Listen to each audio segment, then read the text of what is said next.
ওম শান্তি। আজকে ২রা জুন ২০২২ আমরা শুনছি প্রাত সাকার বাংলা মুরলী। আজকের মহাবাক্য, এই মহাবাক্যে বাবা বলেছেন, মিষ্টি বাচ্চারা, সত্য বাবা তোমাদেরকে সব সত্য শোনাচ্ছেন। এই রকম সত্য বাবার কাছে সর্বদা সত্য থাকতে হবে, অন্তরে কোনো মিথ্যা কপটতা যেন না থাকে। আজকে বাবার সেই নামের যে মহত্ব, গড ইজ ট্রুথ, সেই সত্য বাবা সত্য রূপ নিয়ে এসেছেন। আজকের প্রশ্ন, সঙ্গম যুগে বাচ্চারা তোমরা কোন কন্ট্রাস্টকে, পার্থক্যকে ভালোভাবে জানতে পারো? উত্তর, ব্রাহ্মণরা কি করে আর শূদ্ররা কি করে, জ্ঞান মার্গে কি হয় আর ভক্তি মার্গে কি হয়, ওই শারীরিক সেনাদের জন্য যুদ্ধের ময়দান কোনটি আর আমাদের যারা ব্রাহ্মণ তাদের যুদ্ধের ময়দান কোনটি, এইসব পার্থক্য তোমরা এই সময়ে বাচ্চারাই জানো। সত্যযুগ অথবা কলিযুগে এই পার্থক্যকে কেউ জানে না, আর এই সঙ্গম যুগেই এই পার্থক্য পরমপিতা পরমাত্মা এই কন্ট্রাস্ট আমাদেরকে সঠিকভাবে আমাদের সামনে তুলে ধরেছেন। আজকের গীত, মাতা ও মাতা তুমি হলে আসল ভাগ্য বিধাতা। ওম শান্তি। এ হলো ভারত মাতাদের মহিমা। যেরকম পরমপিতা পরমাত্মার শিবের মহিমা আছে, তাই না? কেবল এক মাতার মহিমা তো হতে পারে না। জগদম্বা মাতা থেকে শুরু করে সকল মাতার মহিমা এই এক লাইনের মধ্যে নিহিত আছে। একজন তো কিছুই করতে পারে না, অবশ্যই সেনা চাই মাতাদের। তোমাদের শিব শক্তি সেনা বাবা তো বানিয়েছেন, সেই রূপে তোমাদেরকে দেখছেন। সেনা ছাড়া কাজ কীভাবে হবে বলো তো? শিব বাবা হলেন এক, সেই এক যদি না থাকতো তাহলে মাতারও থাকতো না, আর শিব শক্তি সেনাও থাকতো না, আর এই তমপ্রধান দুনিয়াও সত্যযুগ হতো না, আর না বাচ্চারা হতো, না ব্রহ্মা কুমারিয়া থাকতো। অধিকাংশ মাতারাই আছেন এই যজ্ঞ রক্ষাকারী। এই জন্য মাতাদেরকেই মহিমান্বিত করা হয়েছে, জ্ঞানের কলস মাতাদের উপর রাখা হয়েছে।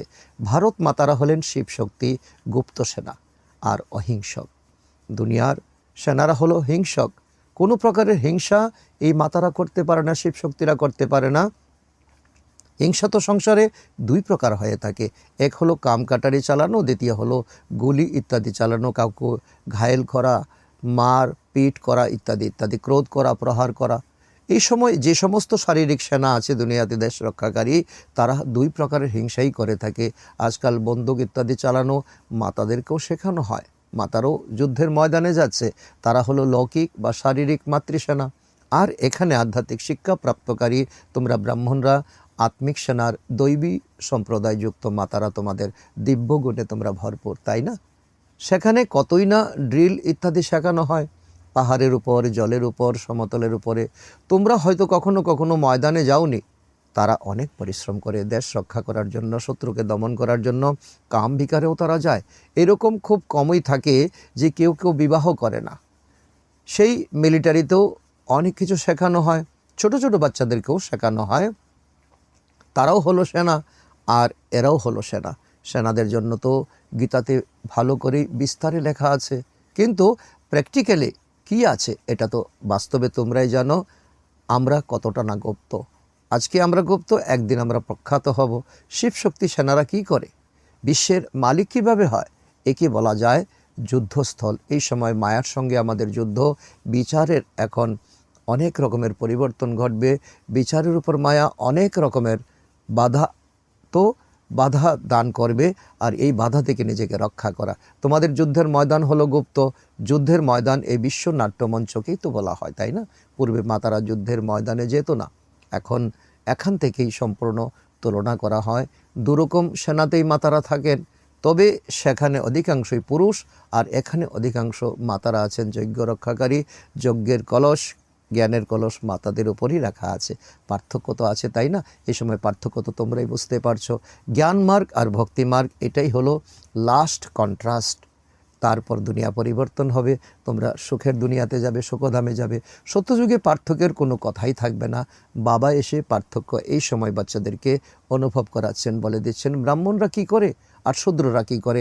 এই সময় তোমরাই জানছো।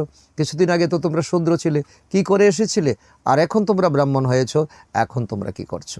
উভয়ই এখানে যুদ্ধের ময়দানে আছে। শূদ্ররাও যুদ্ধের ময়দানে আছে, ব্রাহ্মণরাও তোমরা যুদ্ধের ময়দানে আছো। সত্যযুগ বা কলিযুগের তো কোনো কথা নেই, সেখানে কোনো হিংসা থাকবে না, সেখানে কোনো যুদ্ধের ময়দান থাকবে না, সেখানে কোনো রকম লড়াই ঝগড়া থাকবে না। এটা হলো সঙ্গম যুগের কথা, অত্যন্ত অনুভবের কথা। তোমরা পাণ্ডবরা হলে সঙ্গম যুগী, আর কৌরবরা হলো কলিযুগী। এই দুনিয়াতে থেকেই তোমরা এখন পাণ্ডব, আর দুনিয়ার মানুষ এখন কৌরব সম্প্রদায়। তারা কলিযুগের সময় এখানে লম্বা করে দিয়েছে, এই কারণে সঙ্গমের বিষয়ে তাদের কিছুই জানা নেই। ধীরে ধীরে এই জ্ঞান তোমাদের দ্বারা তারা বুঝতে পারবে, কারণ তোমাদের এখন অতি নিকটের সন্তান, তারা পরমাত্মার সন্তান, তোমাদের ভাই। অত্যন্ত দুঃখে তারা আছে, আর ধীরে ধীরে এই জ্ঞান তাদের দরজায় নিয়ে যেতে হবে, তাদেরকে অনুভব করাতে হবে। তো এক মাতার মহিমা তো করা হয়নি, সকলে সেনা হয়ে, সকলে মিলিত হয়ে যখন তোমরা গিয়ে সকলের সেবা করবে, তখনই হবে প্রকৃত সেবা। তো দুনিয়ার মানুষ হলো তো দেশ রক্ষাকারী সেনা, উচ্চ থেকে উচ্চতম হলেন এক ভগবান, আর তোমরা হলে অবিকল কল্প পূর্বের ন্যায় সেনা। তোমরা গুপ্তরূপে দুনিয়াকে তোমরা এখন পরিবর্তন করছো, আর দুনিয়ার মানুষ এখন ঘোর অন্ধকারে আছে। এই ভারতকে দৈবী রাজস্থান বানানো, এটা হলো তোমাদেরই কাজ, আর তোমরাই করতে পারো। তোমরাই আধ্যাত্মিক শিক্ষা নিচ্ছ, ট্রেনিং নিচ্ছ। তোমরা জানো যে প্রথমে আমরা সূর্যবংশী ছিলাম, তারপর চন্দ্রবংশী, বৈশ্যবংশী আমরা হয়েছি, কিন্তু মহিমা সূর্যবংশীরই করা হয়। আর সত্যযুগ স্বর্গ দুনিয়া সূর্যবংশীকে বলা হয়। তো আমরা পুরুষার্থ এমন করছি যে আমরা 111 অর্থাৎ সূর্যবংশীতে অর্থাৎ স্বর্গ দুনিয়া আসব। ত্রেতাযুগকে বাস্তবে স্বর্গ বলা হয় না, সত্যযুগকে স্বর্গ বলা যায়, ত্রেতাকে বাস্তবে তো সেমি স্বর্গ অর্থাৎ স্বর্গ বলাই হয় না। বলেও যে অমুকে স্বর্গ লাভ করেছে এমন তো বলে না, যে অমুকে ত্রেতাতে রাম সীতার রাজ্যে গেছে, কেউ তো বলে না। বলে সূর্যবংশীতে গেছে, সত্যযুগে গেছে, বৈকুণ্ঠে গেছে। ভারতবাসীরা জানে যে বৈকুণ্ঠ শ্রীকৃষ্ণের রাজত্ব ছিল, কিন্তু শ্রীকৃষ্ণকে দ্রাপরে নিয়ে গেছে ভক্তিমার্গ। তো রাবণ তোমাদেরকে কত ধাক্কা দিয়েছে, তাই না? কত তোমাদেরকে গাড্ডায় ফেলে দিয়েছে, কত অন্ধকারে তোমাদেরকে ছুঁড়ে নিক্ষেপ করেছে। মানুষের এই বিষয়ে সত্যতা জানা নেই। তো গড ইজ ট্রুথ, ভগবান এখন সত্য বলতে তোমাদের কাছে এসেছেন। তিনি সত্য, যিনি তো বলবেন, সেই সদ্গুরু তাদের প্রাপ্ত হয়নি, তোমাদের প্রাপ্ত হয়েছে। তারা তো গুরুকরণ করেছে, গুরু পেয়েছে, কিন্তু সদ্গুরু তারা পায়নি। আর তোমরা এখন তোমাদের অনেক গুপ্ত অনুভব তোমাদের আছে, তোমরা সদ্গুরুর তোমরা হাত ধরেছ। তিনি তোমাদের পিতা, তিনি তোমাদের শিক্ষক, তিনি তোমাদের সদ্গুরু। তিনি সবই সত্য কথা বলেন, যার কারণে বলা হয় গড ইজ ট্রুথ। আর আমাদেরকে সত্য বানাচ্ছেন, সত্যনারায়ণের কথা এখন বলছেন। বাচ্চাদের বলেন যে বাচ্চারা, তোমরা কখনো মিথ্যা কপটতার আশ্রয় নিও না। মিথ্যা কপটতার আশ্রয় নিলে তো এক মিথ্যা ঢাকার জন্য অনেক মিথ্যা তোমাদেরকে বলতে হবে। তো তোমাদের কোনো কিছুই লুকিয়ে থাকবে না, যে যেরকম কর্ম করবে সেরকম ফল তোমরা পাবে। বাবা ভালো কর্ম করা শেখাচ্ছেন, যার কারণে তোমাদের জীবন অত্যন্ত সুন্দর। তো সত্যযুগী জীবন তোমরা প্রাপ্ত করছো। ঈশ্বরের কাছে কারোর বিকর্ম লুকিয়ে থাকতে পারে না, কারণ ঈশ্বর হলেন সব জানতা। কর্মভোগও অত্যন্ত কষ্টদায়ক হয়। বাবা সেই অনুভব আমাদেরকে করাচ্ছেন, অনুভব আমাদেরকে বলছেন, দেখো বাচ্চারা, যদি এমন করো তাহলে এমন তোমাদের কষ্ট পেয়ে তোমাদেরকে শরীর ছাড়তে হবে। যদিও তোমাদের এ হলো অন্তিম জন্ম, তথাপি শাস্তি তো ভোগ করতেই হবে, কেননা অনেক জন্মের হিসাব নিকেশ এখন সমাপ্ত হচ্ছে। বাবা বুঝিয়েছেন, যারা কাশি কলবট খায়, তো যতক্ষণ না প্রাণ বেরিয়ে যায় ততক্ষণ পর্যন্ত যন্ত্রণায় ছটফট করতে থাকে, ভুগতে থাকে, কাতরাতে থাকে, অনেক কষ্ট সহ্য করতে হয়। তো এক তো হলো অসুখ বিসুখের কর্মভোগ, আবার দ্বিতীয় হলো কর্মভোগের শাস্তি অন্তিম সময়ে। তো প্রাণ বেরোয় না, তো আত্মা থেকে যায়, আত্মা থেকে গিয়ে শরীরকে অনেক অনেক কষ্ট, অনেক অনেক ভোগান্তি ভোগায়। আর ওই সময়টা অত্যন্ত দর্দনাক, অত্যন্ত তো দুর্বিষহ। সেটা বাবাও বলে কি, বর্ণনা করে আমি তোমাদেরকে বোঝাতে পারবো না। সেই সময় কিছুই বলতে পারে না, কেবল চিৎকার করতে থাকে, ত্রাহি ত্রাহি করতে থাকে। আর ওই সময়টা যাতে তোমাদেরকে পার না করতে হয়, তার জন্য বাবা বলছে কি, ঝুট কপট কখনো বলবে না, কখনো হিংসা করবে না। সত্য বাবার সত্য সন্তান তোমাদের হতে হবে। পাপাত্মাদের এখানেও শাস্তি, আবার সেখানেও শাস্তি প্রাপ্ত হয়। বাবা বলছে কি, এই সময় পাপাত্মাদের দুই রকমের শাস্তি প্রাপ্ত হয়। একে তো তার জীবন নিয়ে জীবন নিয়ে, তার শরীর নিয়ে শাস্তি। দ্বিতীয়ত আবার যখন সে পুনরায় জন্মগ্রহণ করবে, মাতৃগর্ভে তার শাস্তি হবে। সত্যযুগে কখনো পাপ হয় না, সত্যযুগে কখনো তার শাস্তি ভোগ করতে হয় না। না কোর্ট থাকে, না ম্যাজিস্ট্রেট থাকে, না গর্ভজেলের শাস্তি ভোগ করতে থাকে। এখন তো গর্ভজেলের শাস্তি তোমাকে ভোগ করতে হয়। তো সেখানে গর্ভমহল হয়। তার তো উদাহরণ দেখিয়েছে যে অশ্বত্থ গাছের পাতার উপর কৃষ্ণ আঙ্গুল চষতে চষতে এসেছে জলে ভাসতে ভাসতে। অর্থাৎ এটার অর্থ হলো, আধ্যাত্মিক অর্থ হলো, সেখানে গর্ভমহলের কথা বলা হয়েছে। এই অশ্বত্থ পাতার উপরে আঙ্গুল চষতে আসা মানে তার হলো গর্ভমহলের দৃষ্টান্ত। সত্যযুগে বাচ্চারা অত্যন্ত আরামের সঙ্গে জন্ম নেবে, না মায়ের কষ্ট হবে, না বাচ্চার কষ্ট হবে। আদি মধ্য অন্তই সুখী সুখ। আর এই দুনিয়াতে এখন দেখো আদি মধ্য অন্ত দুঃখী দুঃখ। বাচ্চা জন্ম থেকে মৃত্যু পর্যন্ত দুঃখী দুঃখের অনুভব হয়। এখন তোমরা সুখের দুনিয়াতে যাওয়ার জন্য এখন তোমরা স্পিরিচুয়াল এডুকেশন তোমরা নিচ্ছ, পড়াশোনা করছো। এই গুপ্ত সেনাদের বৃদ্ধি প্রাপ্ত হতে থাকবে। বাবা বলছে কি, ভবিষ্যৎবাণী করছে, তোমরা এখন ছোট চারা গাছ, আর ছোট চারা গাছ থাকবে না, তোমরা অনেক মহিরুর হবে, তোমরা সংখ্যায় অনেক বৃদ্ধি পাবে, সংগঠন তোমাদের অনেক বড় হবে।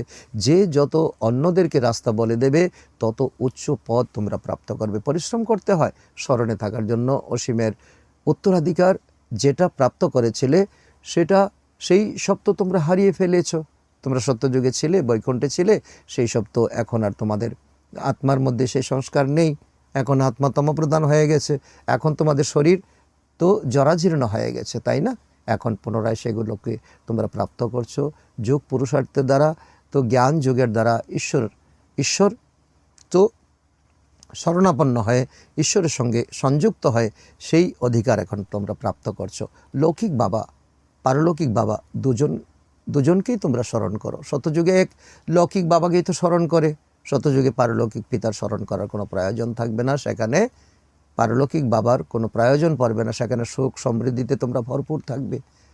তো সেখানে সর্বদা সুখ বিরাজ করবে। এই জ্ঞান হলো ভারতবাসীদের জন্য, অন্যান্য ধর্মের আত্মাদের জন্য নয়। কিন্তু যারা অন্যান্য ধর্মে কনভার্ট হয়ে গেছে, তারা অবশ্যই তোমাদের পরিবারে ফিরে আসবে, এই ঈশ্বরীয় কুলে ফিরে আসবে। এসে কি করবে? তারা জ্ঞান শুনবে, যোগ তারা শিখবে। যোগের উপর বোঝানোর জন্য তোমাদের অনেক নিমন্ত্রণ প্রাপ্ত হবে। তো তোমাদের প্রস্তুত থাকতে হবে, তোমরা যাতে সবার মধ্যে গিয়ে সকলকে তোমরা এই রাজযোগ শেখাতে পারো। বোঝাতে হবে যে তোমরা কি ভারতের প্রাচীন যোগ ভুলে গেছো? ভগবান বলেন যে মনমনা ভব। এই মনমনা ভবই হলো আসলে রাজযোগ। তো সর্বশ্রেষ্ঠ যোগ, অষ্টাঙ্গ যোগের মধ্যে সর্বশ্রেষ্ঠ হলো রাজযোগ। পরমপিতা পরমাত্মা নিরাকারী বাচ্চাদেরকে বলেন যে আমাকে স্মরণ করো তো তোমাদের আমার কাছে তোমরা এসে যাবে, তোমরা পাপমুক্ত হয়ে যাবে, পরমধামে এসে যাবে, নিজের ঘরে এসে যাবে। তোমরা আত্মারা এই অর্গানস দ্বারা শুনছো, তোমাদের কান দ্বারা তোমরা শুনছো, চোখ দ্বারা দেখছো, মুখ দ্বারা তোমরা বলছো, হাত দ্বারা কর্ম করছো, পায়ের দ্বারা তোমরা চলছো। আর আমি আত্মা পরমাত্মা এই ব্রহ্মার অর্গানস দ্বারা দেখছি তোমাদেরকে, শোনাচ্ছি তোমাদেরকে মুখ দ্বারা। আমি হলাম সকলের পিতা পরমাত্মা। আমার মহিমা সবাই গাইতে থাকে না, সর্বশক্তিমান সুখদাতা। তো আমার অনেক মহিমা তোমরা করে এসেছো, আমার অনেক মন্দির বানিয়েছো, জ্ঞানের সাগর বলেছো, সুখের সাগর বলেছো, ইত্যাদি ইত্যাদি। তো এই টপিকও খুব ভালো। এই ছোট ছোট টপিক নিয়ে তোমরা তোমাদের ভাই বোনের কাছে যেতে পারো, তাদেরকে নিমন্ত্রণ দিতে পারো। শিব পরমাত্মার মহিমা আর কৃষ্ণের মহিমা বলো। এখন বিচার করো যে গীতার ভগবানকে। এটাই সকলের সঙ্গে তো শেয়ার করতে হবে, সিদ্ধ করে বলতে হবে। এই টপিক হলো অত্যন্ত ভালো, এর উপর তোমাদেরকে বোঝাতে হবে। বলো, আমরা বেশি সময় নেব না, 1 মিনিট যদি দাও তবু ঠিক আছে। ভগবান বাচ মনমনা ভব। তো আমাকে স্মরণ করো, তো স্বর্গের উত্তরাধিকার প্রাপ্ত হয়ে যাবে। এটা কে বলেছেন? নিরাকার পরম পিতা পরমাত্মা ব্রহ্মার শরীর দ্বারা ব্রাহ্মণ বাচ্চাদেরকে বলছেন। তো এনাদেরকে পাণ্ডব সেনাও বলা হয়। এই সময় তোমরা এখন ব্রাহ্মণ হয়েছো, তোমাদেরকে পাণ্ডবও বলা হয়। আত্মিক যাত্রাতে নিয়ে যাওয়ার জন্য তোমরা হলে পাণ্ডা। এখন সকলকে সঠিক তীর্থযাত্রা, দুনিয়ার পাণ্ডারা তো শারীরিক তীর্থযাত্রায় নিয়ে যায়, আর তোমরা এখন আত্মার তীর্থযাত্রায় নিয়ে যাবে। ঘরে বসে সকলে পরমাত্মার তো অনুভব করবে, পরমাত্মার শক্তি প্রাপ্ত করবে। এই যোগ এখন তোমরা শেখাচ্ছ। রুহানি যাত্রা তোমরা শেখাচ্ছ, বাবা তার পথ বলে দেন। তোমাদেরকে বলছেন তোমরা গিয়ে তোমাদের দুঃখী ভাই বোনদেরকে বলো, তোমরা সেই সব যুক্তিকে পুনরায় কিভাবে রিফাইন করে বুঝাবে সেটা বাচ্চাদের ভাবতে হবে, বিচার সাগর মন্থন করতে হবে, কাকে কিভাবে। তো যুবকদেরকে কি করে বোঝাবে, তো মধ্যবয়স্কদেরকে কি করে বোঝাবে, মায়েদেরকে কি করে বোঝাবে, কন্যাদেরকে কি করে বোঝাবে, এটা তোমাদের ভাবতে হবে, তোমাদের বের করতে হবে। বাবাকে স্মরণ করলেই মুক্তি, জীবন মুক্তির উত্তরাধিকার প্রাপ্ত হবে, সেই সত্য কথা সত্য পিতা এসে এখন বলছেন, আর সকলকে সেটা উপহার দাও। আমরা হলাম ব্রহ্মাকুমার আর কুমারী, আমাদের এটাই হলো একমাত্র পরিচয়। বাস্তবে তোমরাও আছো, কিন্তু তোমরা বাবাকে এখনও চিনতে পারোনি। তোমরাও হলে ব্রহ্মাকুমার এবং কুমারী। এখন এই জ্ঞান যখন তুমি বুঝবে, এই জ্ঞানকে যখন স্বীকার করবে, তখন নিজেও তোমার জীবনটাকে ধন্য ধন্য করে তুলতে পারবে। তোমরা বাচ্চারা এখন পরমপিতা পরমাত্মার দ্বারা দেবতা হচ্ছ। ভারতেই লক্ষ্মীনারায়ণের রাজত্ব ছিল। ছোট ছোট বাচ্চারা উচ্চস্বরে দৃঢ়তার সাথে বড় বড় সভাতে বোঝালে কতই না প্রভাব পড়বে। সকলের তো বুদ্ধির তালা খুলে যাবে, চোখ খুলে যাবে, বুঝতে পারে যে এর মধ্যে জ্ঞান আছে, সারবস্তু আছে। তাদেরকে শিক্ষাদানকারী কোনো সাধারণ শক্তি নয়, পিতা পরমাত্মার তো শিক্ষা প্রাপ্ত করে তারা এসেছে আমাদের কাছে এই সভাতে। এরা ভগবানের রাস্তা বলে দিচ্ছে। এই সকলের মুখ দিয়ে এই কথা বেরোবে। নিরাকার পরমাত্মাই বলেন যে হে আত্মারা, আমাকে স্মরণ করো তো তোমাদের বিকর্ম বিনাশ হবে।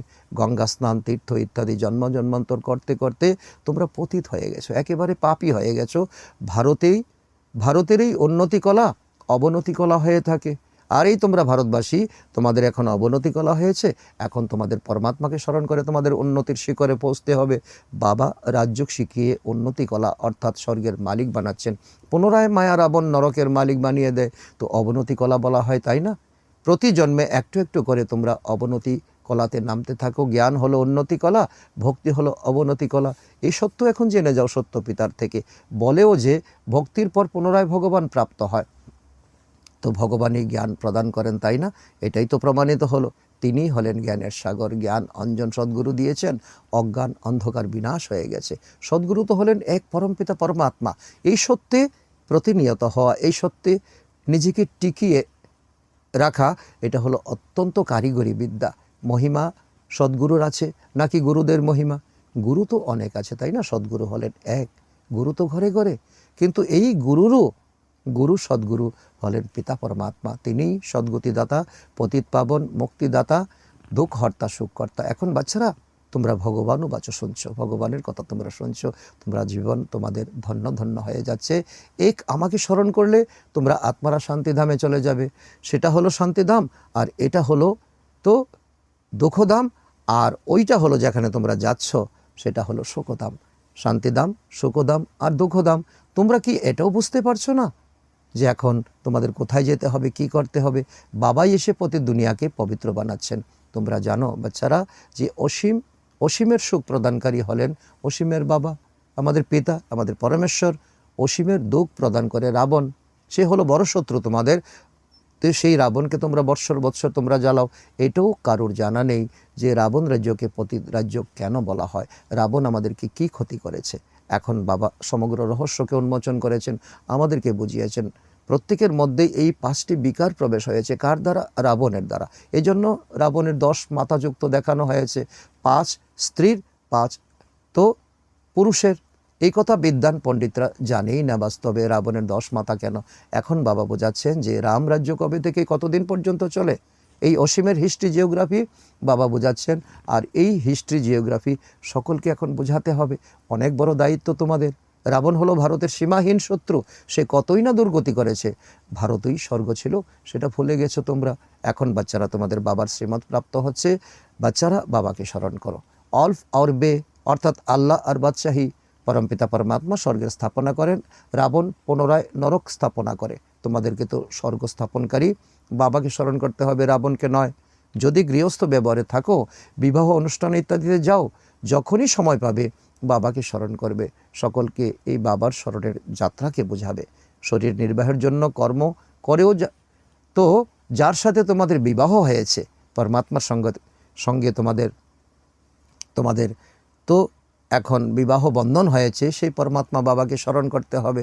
কারণ অন্য কাউকে তুমি স্মরণ করলে তোমার এই পাপ মোচন হবে না, তোমার লক্ষ্যে তুমি পৌঁছতে পারবে না। যতক্ষণ না তার পরমধাম গৃহে যাচ্ছ ততক্ষণ পর্যন্ত তাকেই তোমাকে স্মরণ করতে হবে। তিনিই তোমার পতি, তিনিই পরমেশ্বর, তিনিই তোমাকে নিতে এসেছেন, তোমাকে বিবাহ করে নিয়ে যেতে এসেছেন, তোমাকে এখন সজনী করে নিয়ে এসেছেন, তোমাকে সাজাতে এসেছেন। ততক্ষণ পর্যন্ত তোমাদের কর্তব্য করে যাও, কিন্তু বুদ্ধির দ্বারা বাবাকে কখনো যেন না ভুলো। আচ্ছা, মিষ্টি মিষ্টি হারানিদি বাচ্চাদের প্রতি মাতা পিতা বাপ দাদার স্মরণের স্নেহ সমন আর সুপ্রভাত। আত্মাদের পিতা ওনার আত্মারূপী বাচ্চাদেরকে জানাচ্ছেন নমস্কার। আমরা আত্মারূপী সন্তানরা আমাদের মাতা পিতা বাপ দাদাকে জানাই স্মরণের স্নেহ সমন এবং সুপ্রভাত। ধারণার জন্য মোক্ষসার 1 নম্বর, শাস্তি থেকে মুক্তি পাওয়ার জন্য নিজের সমস্ত হিসেব নিকাশ সমাপ্ত করতে হবে। সত্য বাবার কাছে কিছুই লুকোবে না। মিথ্যা কপটতা ত্যাগ করতে হবে, স্মরণের যাত্রাতে থাকতে হবে। নাম্বার 2, যেরকম বাবা অপকারীদের উপরেও উপকার করতেন, এরকম সকলের উপকার করতে হবে। সবাইকে বাবার সত্য পরিচয় দিতে হবে। আজকের বরদান, ঈশ্বরীয় সংস্কারগুলোকে কাজে লাগিয়ে সফল করে তুলে সফলতা মূর্তি ভব। এই সুযোগ এই সঙ্গম যুগে তোমাদের প্রাপ্ত হয়েছে। তার অর্থ হলো, যে বাচ্চারা নিজের ঈশ্বরীয় সংস্কারগুলোকে কাজে লাগায় তাদের ব্যর্থ সংকল্প সততই সমাপ্ত হয়ে যায়। সফল করা মানে বাঁচানো অথবা বৃদ্ধি করা। এরকম নয় যে পুরানো সংস্কারই ব্যবহার করতে থাকো আর ঈশ্বরীয় সংস্কারগুলো বুদ্ধির লকারে রেখে দাও। যেমন কিছু কিছু মানুষ আছে দুনিয়ার, এমন অভ্যাস হয়ে থাকে, ভালো ভালো জিনিস বা পয়সা ব্যাংক বা আলমারিতে রেখে দেয়, পুরানো বস্তুগুলো দিয়েই চালিয়ে দেয়, তো সেটাই ব্যবহার করতে থাকে। এখানে এরকম করো না। এখানে তো মনের দ্বারা, বাণীর দ্বারা, শক্তিশালী বৃত্তি দ্বারা নিজের সব কিছু সফল করো, তাহলে সফলতা মূর্ত হয়ে যাবে। আজকের স্লোগান, বাবা আর আমি, এই ছত্রছায়া সাথে থাকলে কোনো বিঘ্ন টিকতে পারবে না। আজকের সমান হলো আমি, সফলতা, মূর্তি, আত্মা। সকল ব্রাহ্মণ বাচ্চাদের প্রতি বিশেষ অ্যাটেনশন। বাবা ছোট্ট টপিক আমাদেরকে আজকে এক্সট্রা রূপে দিচ্ছেন। পরমাত্মার মহাবাক্য, এক বল এক ভরসা, অর্থাৎ সর্বদা নিশ্চয় থাকা উচিত যে যেটা সাকার মুরলী সেটাই হলো মুরলী। মধুবন থেকে যে শ্রীমত প্রাপ্ত হয় সেটাই হলো শ্রীমত। মধুবন ছাড়া বাবার সাথে আর কোথাও মিলন হয় না। সর্বদা এক বাবার পরাতে নিশ্চয় যেন তোমাদের থাকে, তবেই তোমরা মায়ার থেকে মুক্ত থাকতে পারবে। মধুবন থেকে বাবার মুরলী চলে, মধুবনেই বাবা আসেন। এই জন্য প্রত্যেক বাচ্চা যেন এই সাবধানতা বজায় রাখে, না হলে তো মায়া ধোঁকা দিয়ে দেবে। সাবধান থাকতে হবে, আমাদেরকে অনেক নিজেকে রক্ষা করতে হবে। ওম শান্তি।